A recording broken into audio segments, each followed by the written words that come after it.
Bro, jag brukar klippa min förhud. Den blir för lång alltså. Så Lukas, fuck you, jag tror jag väckte min mamma. Jävla röv. Det var fett hilarious nu så växte tillbaka. Alltså.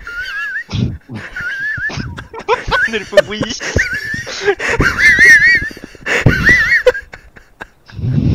Jävlar vad fan.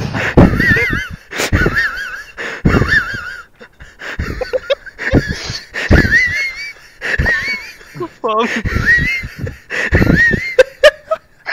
Alltså, jävla Det där vis var fan kungligt. Jag respekterar det. Mannen,